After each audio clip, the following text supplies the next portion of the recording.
بسم اللہ الرحمن الرحیم۔ شرح صحیح مسلم کتاب الطہارہ۔ مساجد میں دنیاوی کاموں اور سونے کا حکم۔ نبی پاک صلی اللہ علیہ وسلم فرمائی یہ مساجد صرف اللہ تعالیٰ کے ذکر، نماز اور تلاوت قرآن کے لیے ہیں۔ علامہ بدرالدین عینی حنفی لکھتے ہیں لفظ ذکر عام ہے، یہ قرآن مجید کی تلاوت، علوم دینیہ کے پڑھنے اور لوگوں کو واعظ کرنے کو شامل ہے، اور نماز بھی عام ہے، یہ فرائض اور نوافل دونوں کو شامل ہے، لیکن نوافل کو گھر میں پڑھنا افضل ہے۔ اس کے علاوہ مسجد میں دنیاوی باتیں ہنسنا، بغیر نیت اعتکاف کے مسجد میں بیٹھنا اور دنیاوی امور میں مشغول ہونا امام شافعی کے نزدیک مباح نہیں ہے، اور صحیح یہ ہے کہ مسجد میں عبادت کے لیے بیٹھنا یا علوم دینیہ پڑھنے کے لیے یا درس اور واعظ سننے کے لیے یا نماز کے انتظار کے لیے اور اس نوع کی دیگر عبادات کے لیے بیٹھنا مستحب ہے اور اس پر ثواب ملے گا، اور ان کے علاوہ باقی کاموں کے لیے مسجد میں بیٹھنا مباح ہے، لیکن ان کا ترک اولی ہے۔ مسجد میں سونے کے متعلق امام شافعی کی تصریح ہے کہ یہ جائز نہیں ہے، اور امام ابن منذر نے کہا کہ ابن المسیب، حسین، عطا اور امام شافعی نے مسجد میں سونے کی رخصت دی ہے، اور حضرت ابن عباس رضی اللہ تعالیٰ عنہما نے کہا مسجد کو سونے کی جگہ نہ بناؤ، اور ان سے ایک روایت یہ بھی ہے کہ مسجد میں سونے میں کوئی حرج نہیں ہے۔ امام اوزاعی نے کہا ہے کہ مسجد میں سونا مکروہ ہے۔ امام مالک نے کہا مسافروں کے لیے مسجد میں سونے میں کوئی حرج نہیں ہے، اور مقیم کے لیے میں اس کو درست نہیں سمجھتا۔ امام احمد نے کہا اگر مسافر یا اس کی طرح کوئی شخص ہو تو مسجد میں سونے میں کوئی حرج نہیں ہے، اور اگر وہاں عادتاً دوپہر اور رات کے سونے کو معمول بنا لیا جائے تو یہ جائز نہیں ہے، اور یہی اسحاق کا قول ہے۔ یامری نے کہا جو فقہا مسجد میں سونے کی اجازت دیتے ہیں وہ حضرت علی بن ابی طالب، حضرت ابن عمر اور اہل صفہ رضی اللہ تعالیٰ عنہما، ہار والی عورت عرینہ حمامہ بن احفال اور صفوان بن امیہ کے مسجد میں سونے سے استدلال کرتے ہیں، اور احادیث سے صحیحہ مشہورہ میں ان کے سونے کا ذکر ہے۔ مصنف کی رائے یہ ہے کہ اس سلسلہ میں امام احمد کا قول صحیح ہے، کیونکہ احادیث میں جن حضرات کے سونے کا ذکر ہے ان کا کبھی کبھی سونا ثابت ہے۔ ان لوگوں نے مسجد کو سونے کا اڈا نہیں بنایا تھا۔ مطلب یہ ہے کہ روٹین کے ساتھ مسجد میں نہیں سونا چاہیے۔ چلو دوپہر کا وقت ہو گیا ہے تو آپ جو ہے جا کے مسجد میں سو جائیں اور ظہر کی نماز میں اٹھ جائیں گے، یا پھر رات کو آ کے مسجد میں سو جائیں۔ آج کل تو مساجد میں سہولت ہے، اے سی لگے ہوئے ہیں، تو چلے ٹھیک ہے جی۔ تو یہ اس طرح اگر استعمال کرے آدمی تو وہ گناہ ہے۔ مسجد کی چیز کو کوئی ایسے استعمال کر کے مسجد میں سونا شروع کر دے ویسے یہ گناہ ہے، اور اس کے علاوہ ہٹ کے بھی روٹین کے ساتھ مسجد میں سونا یہ جائز نہیں ہے۔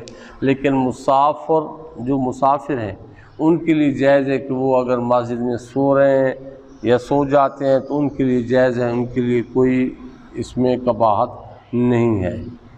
لیکن جو بندے کبھی کبھار سوتے ہیں ان کے لیے بھی ہے، اجازت ہے، لیکن مسجد کو پرمننٹ سونے کی، جس طرح سرائے ہوٹل ہے یا اپنے گھر ہیں، اس طرح مسجد کو یہ روٹین نہیں بنانی چاہیے۔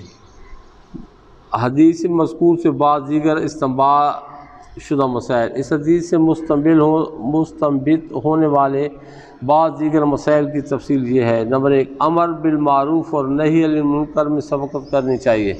نمبر 2، صحابہ کرام رضی اللہ تعالیٰ عنہ کا نبی پاک صلی اللہ علیہ وسلم کے سامنے اعرابی کو منع کرنے کے لیے آپ صلی اللہ علیہ وسلم پوچھے بغیر دوڑنا۔ آپ صلی اللہ علیہ وسلم پر سبقت نہیں تھا، کیونکہ شاعرہ علیہ السلام کی طرف سے ان کو برائی کو مٹانے کی عام اجازت تھی، اور اب اللہ کی اجازت لینے کی ضرورت نہ تھی۔ نمبر 3، اس حدیث میں الہون یہ مس پرنٹ ہے پر عمل ہے۔ مسجد کو پیشاب سے نجس کرنا بھی ایک بلا ہے، اور کسی شخص کا پیشاب منقطع کر دینا جس میں اس کی بیمار ہونے کا خدشہ ہو، اس سے بڑی بلا ہے، اس لیے بڑی بلا کے مقابلے میں چھوٹی بلا کو برداشت کرنے کا حکم دیا، اور پیشاب سوکھنے کے انتظار کے بجائے مسجد کو دھونے کا حکم دیا تاکہ فوری اور قوی طہارت حاصل ہو۔ نمبر 4، جہل شخص کو آسانی کے ساتھ احکام کی تعلیم دینی چاہیے اور شفقت سے پیش آنا چاہیے۔ نمبر 5، معنی کے زوال کے بعد ازالہ فساد میں جلدی کرنی چاہیے، کیونکہ جیسے اعرابی پیشاب سے فارغ ہوا آپ نے مسجد کے دھونے کا حکم دیا۔ نمبر 6، مسجد میں وضو کرنا مکروہ ہے، البتہ وضو کے لیے مسجد میں کوئی الگ جگہ بنا لی جائے تو صحیح ہے۔ مسجد میں جانوروں، پاگلوں اور ناسمجھ بچوں کو بغیر کسی عام مقصد کے داخل کرنا مکروہ ہے، کیونکہ ان کی وجہ سے مسجد کی پاکیزگی کا برقرار رہنا مشکل ہے۔ البتہ یہ حرام نہیں ہے، کیونکہ نبی پاک صلی اللہ علیہ وسلم نے اونٹ پر سوار ہو کر طواف کیا ہے اور آپ کا یہ فعل بیان جواز اور حصول اقتداء کے لیے تھا۔ نمبر 8، مسجد میں نجاست کو داخل کرنا حرام ہے، اور جس شخص کے بدن پر نجاست ہو اور اس نجاست سے مسجد کے متلوث ہونے کا خدشہ ہو، اس کا مسجد میں داخل ہونا بھی جائز نہیں ہے، اور مسجد میں بغیر کسی برتن کے فسد لگوانا حرام ہے، اور برتن میں فسد لگوانا مکروہ ہے، چونکہ مسجد میں جنازہ کو داخل کرنے سے مسجد کے متلوث بالنجاست ہونے کا اندیشہ ہے، اس لیے فقہاء احناف نے مسجد میں جنازہ رکھنے کو مکروہ کہا ہے۔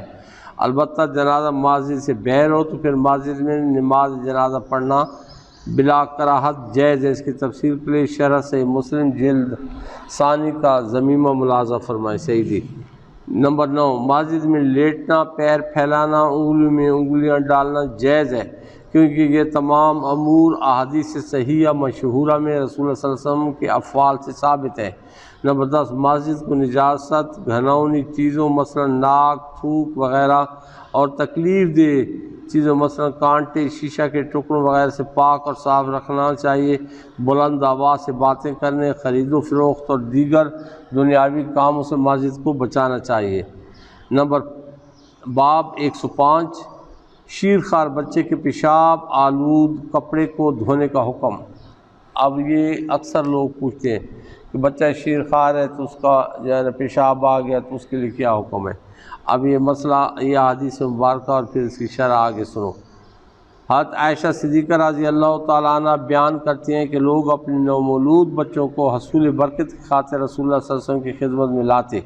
رسول اللہ صلی اللہ علیہ وسلم نے برکت کی دعا دیتے اور ان کے منہ میں کوئی چیز چبا کر دیتے۔ ایک مرتبہ آپ کی خدمت میں ایک بچہ لایا گیا جس نے آپ سے کپڑوں مبارک پر پیشاب کر دیا۔ آپ صلی اللہ علیہ وسلم نے پانی منگا کر کپڑوں پر بہایا اور دھونے میں زیادہ مبالغہ سے کام نہیں لیا۔ حضرت عائشہ صدیقہ رضی اللہ تعالیٰ نے بیان کرتی ہیں کہ ایک شیرخوار بچہ رسول اللہ صلی اللہ علیہ وسلم کی خدمت اقدس میں لایا گیا، اس نے آپ صلی اللہ علیہ وسلم کی گود مبارک میں پیشاب کر دیا۔ آپ صلی اللہ علیہ وسلم نے پانی منگا کر اس جگہ بہا دیا۔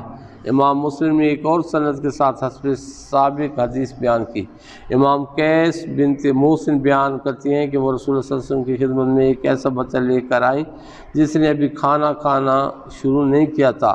انہوں نے اس بچہ کو آپ صلی اللہ علیہ وسلم گود مبارک میں بٹھا دیا اور اس نے آپ صلی اللہ علیہ وسلم کپڑوں مبارک پر پیشاب کر دیا۔ آپ صلی اللہ علیہ وسلم نے اس جگہ پانی بہا دیا۔ امام مسلم نے اسی سند کے ساتھ ایک اور حدیث بیان کی جس میں یہ الفاظ ہیں کہ آپ صلی اللہ علیہ وسلم نے پانی منگا کر کپڑے پر بہا دیا۔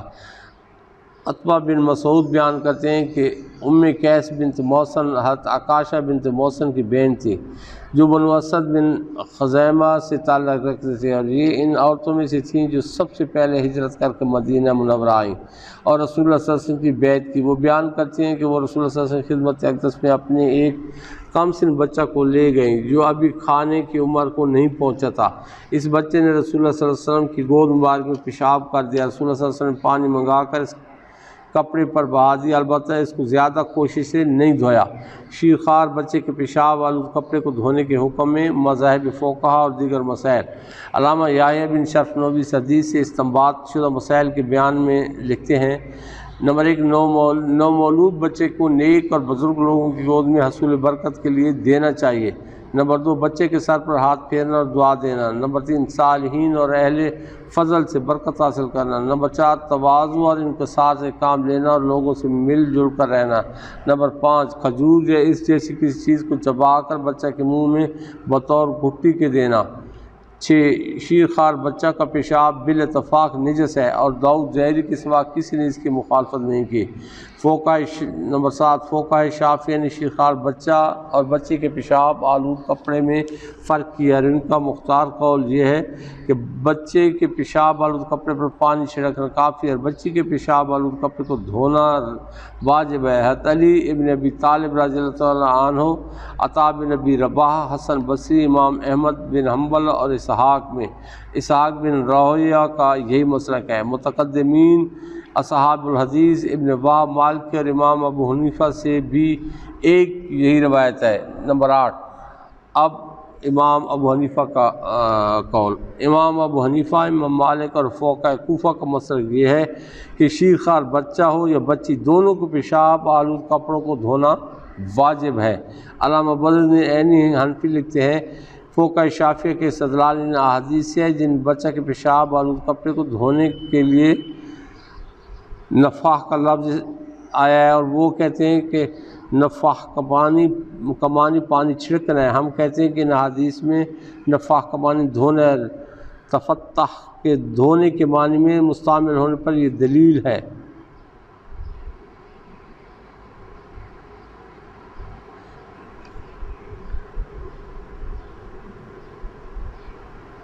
کہ امام مسلم اور دیگر ائمہ حدیث نے حضرت علی رضی اللہ عنہ سے روایت کی ہے کہ مجھے مزی بہت آتی تھی، میں نے اس کے متعلق